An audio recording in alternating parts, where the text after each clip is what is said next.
Hey everyone, it's Kendall from Recording Lounge, and I wanted to do something a little bit different for the video today. Today we're talking about buffers. I actually get a lot of questions about buffers from people. Do you need one? What are they really doing? How do you know if you need one?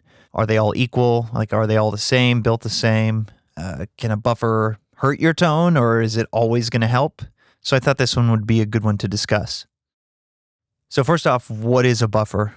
A buffer is essentially just a circuit that takes your high impedance guitar signal and converts it to a low impedance signal. That's it. There's no gain added. There's almost never any tone shaping going on with a buffer. Although changing your impedance can affect your tone, it's not necessarily like an EQ circuit that's happening. And if you're confused as to what impedance is, you can almost think about it like resistance to flow, or almost like drag on a car or on an airplane. So low impedance signals can go further distances through a cable without signal loss. And generally speaking, they'll sound better. They'll sound more like you're running through a very short cable. Buffers also allow you to do other things, like split your signal without signal loss. And that's a very good thing. A buffer is an active circuit, but in most cases, it doesn't change your tone all that much. Like I said, in a lot of ways, it makes it sound closer to the output jack of your guitar. Now, that being said, a buffer is still circuitry, and so you are still running through additional circuitry, and especially if you're running a really hot signal, like putting a buffer at the end of your chain, you can clip a buffer, and that doesn't always sound good. Most buffer pedals in the market are pretty cheap, and that's good because buffer circuits are incredibly simple. Are they all equal?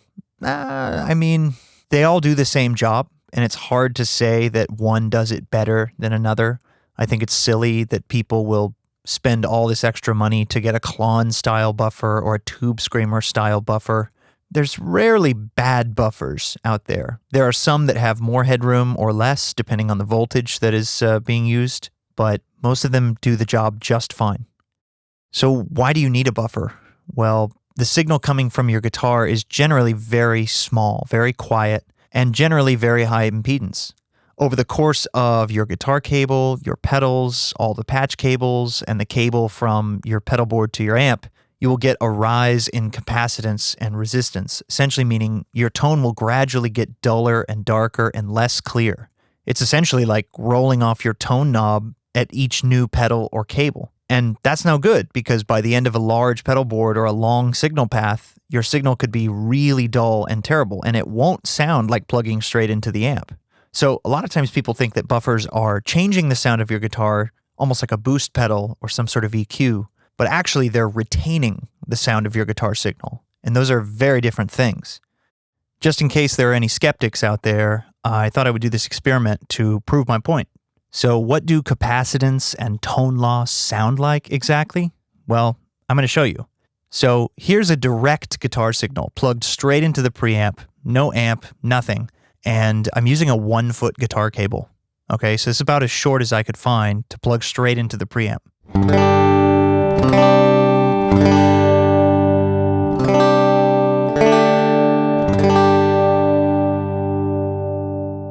So keep in mind, theoretically, if you were using a really short cable straight into the amp, this is about what the amp would see when it heard your guitar, right?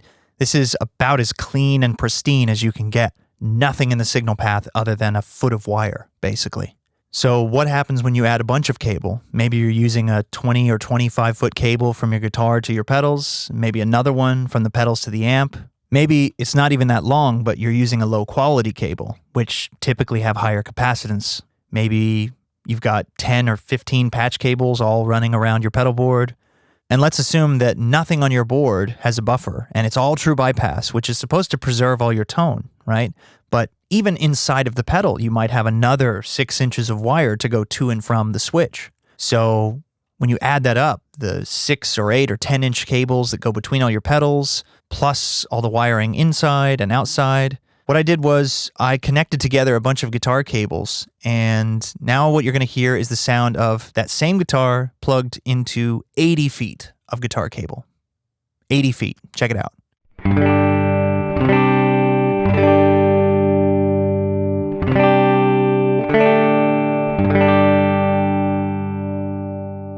Just a reminder, this is what it sounded like before.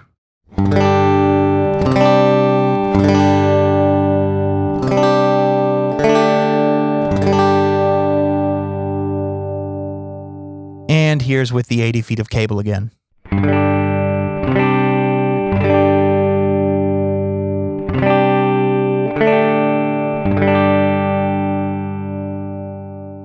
So, yeah, when people talk about capacitance and loading and tone loss, that's what they're talking about. It's not a myth, it's science. And it's very audible, it's not subtle, right? This is exactly why buffers started coming into the equation. So what I did was I took that 1 foot cable that I mentioned before, I ran into a buffer, and then I ran into 80 feet of cable. So now we're actually running through 81 feet of cable, but there's a buffer super early in the signal path. Check this out.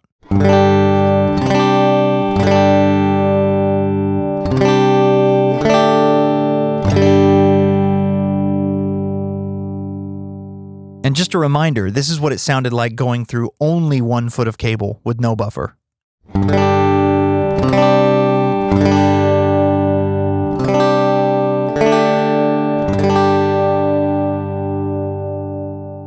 And one more time, 81 feet of cable with a buffer placed at the 1 foot mark.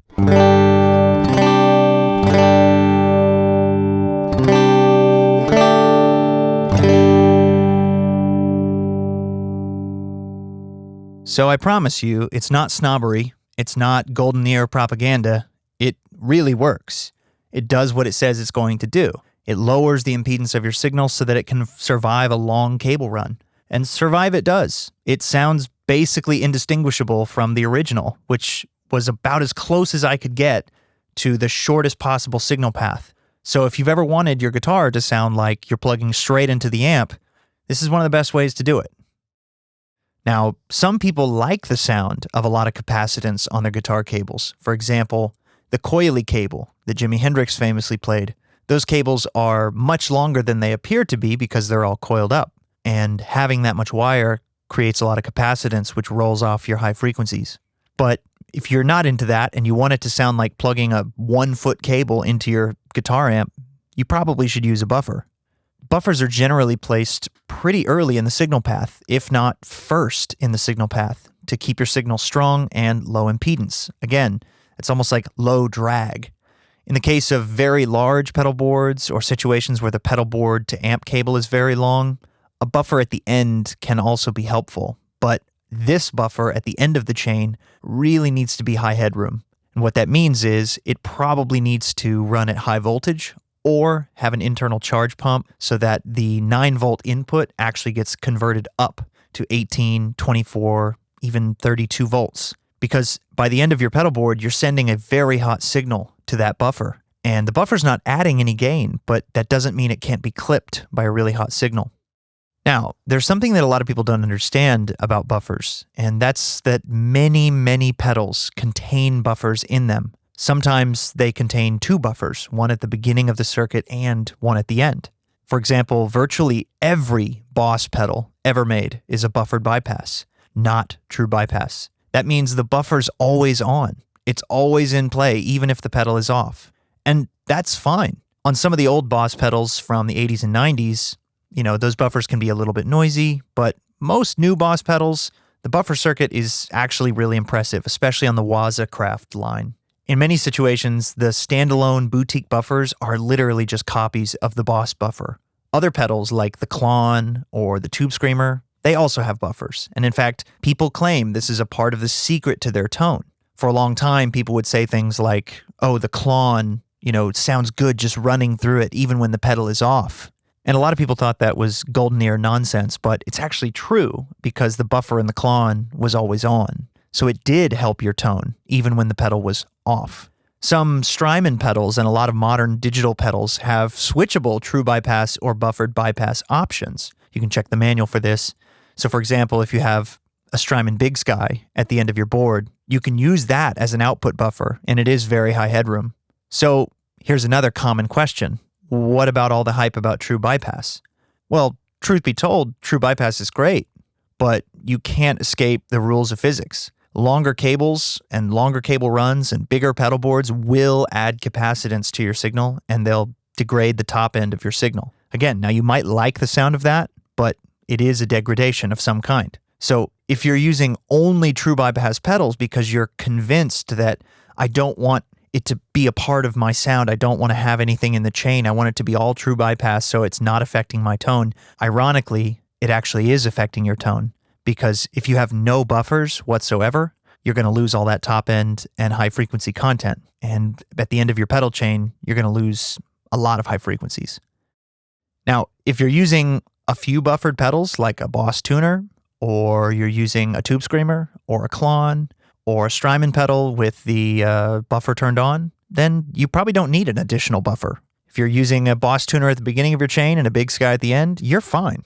But if you have a rig with 100% true bypass pedals, they will likely suffer from high frequency loss and degradation. Now, again, if you're a fan of a darker, slightly duller sound, there are other ways to get it other than just not using any buffers. You can still use buffers and keep your signal low impedance and use your tone knob more on your guitar, or change your pickups, or use an EQ pedal. There are tons of options to manipulate your guitar sound along the way. So don't just think this is a question of should I use buffers or not. It's also not the best idea to use tons and tons of cabling with no buffers to accomplish this effect when we have so many other ways we can do this, and also adding tons of cabling with no buffers opens up the potential for a really noisy rig as well, and we don't want that. Now, sometimes it's really annoying when pedals don't have buffers because of how they interact with other pedals. See, every pedal has an input impedance and an output impedance.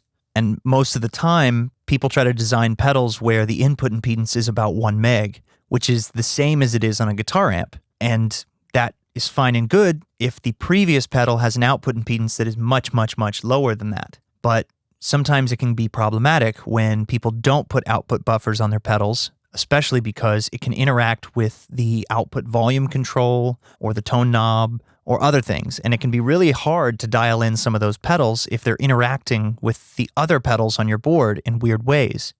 There are a lot of variations of a tube screamer, for example, that have basically removed everything except the main drive and tone circuit. So no buffers on the input, no buffers on the output, and total true bypass switching. This circuit is often referred to as Son of Screamer, and to my knowledge, it was developed by a guy named Jack Orman. And he's kind of a legend in the DIY pedal world. And there are tons of pedals on the market that are basically this same idea, such as the Love pedal Eternity, which people pay lots and lots of money for. And it's literally just a tube screamer with less in it. So, now, one of the easiest ways to test your rig to see if you might need a buffer is to plug your guitar straight into the amp and just record that sound. You don't have to get super scientific with it. You can put up any microphone you have, or you can just put your laptop in front of it, or your phone. Record the sound clean as you can set it, going into your amp with a short cable, like maybe a 6-foot cable. And then run through your entire rig, but turn all your pedals off, run through your normal length cables, and record that sound. Listen to the difference in the sound running from your guitar straight to the amp versus running through all your pedal chain. Compare the noise, compare the clarity, the top end, the detail. Now, sometimes it's not the entire chain that's really causing a bunch of tone suck. It may just be one pedal or two pedals or maybe a combination of a few pedals. So to find that, you have to go one at a time and again, go back to straight into the amp, then add one pedal, say your tuner, then compare with and without, and go down the entire chain and see what it's adding or removing from your tone. It could be noise, it could be change in top end or bottom end, it could be adding some clipping or some distortion even when it's off, and maybe that's because you're getting some clipping from the buffer, which could be op-amp based or transistor based. Now, are there any downsides to buffers? Well, yeah. Like we've already talked about, sometimes they can run at kind of a wimpy voltage, and depending on where they are in your chain, they might clip and add some unnecessary distortion or noise. But one of the biggest things about buffers is, when you consider the relationship of the output impedance of your guitar versus certain overdrive or fuzz pedals, and in some cases, wah pedals. Those pedals were designed to go right after your guitar. That's why, for example, a fuzz face interacts with your guitar volume knob so much, or a Zvex Fuzz Factory. If you place these after a buffer, it completely severs that relationship. The fuzz pedal is expecting a high impedance from your guitar, but it doesn't get it. It gets a super low impedance from the buffer. So the pedal will sound bad, and it won't interact with your guitar really at all. So those things should not be placed after a buffer. In fact, those things really should be placed at the beginning of the board.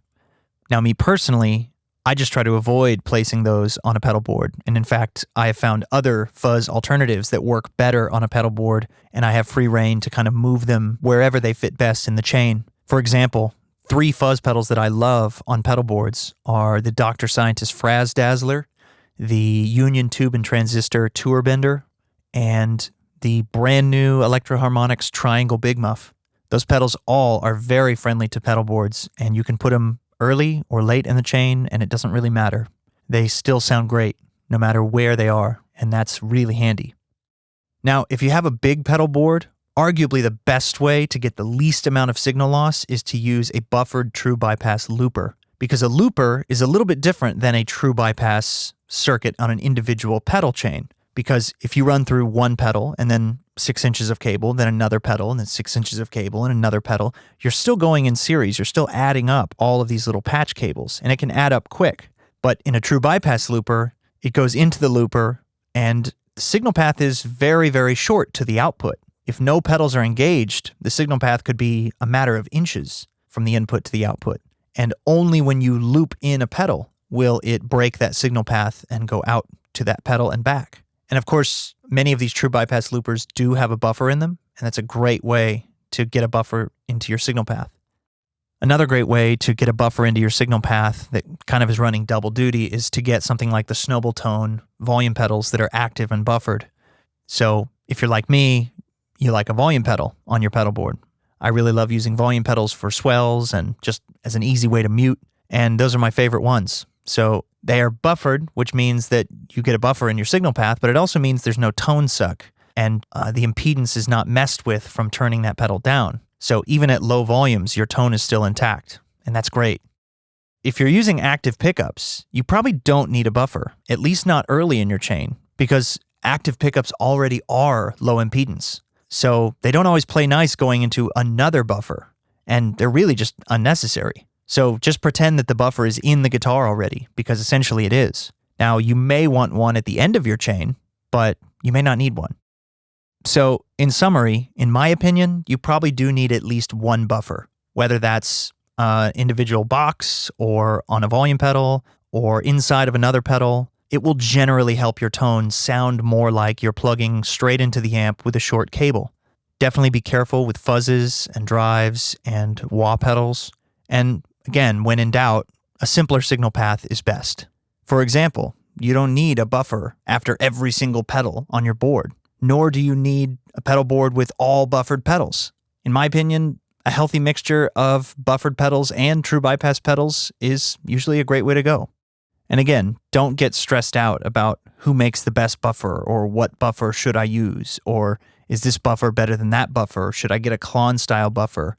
A buffer circuit at its core is a very simple circuit. That's why a lot of pedals like the Tube Screamer can include 2 of them, because it really only requires 4, 5, 6 parts to make a buffer circuit. So don't stress out about it. They're all fine. So I hope you enjoyed this tone tip. Thanks for listening. I hope it was informative. Make sure to like and subscribe. I'd really appreciate it. And check out my other videos on audio stuff. I'll talk to you next time. See ya.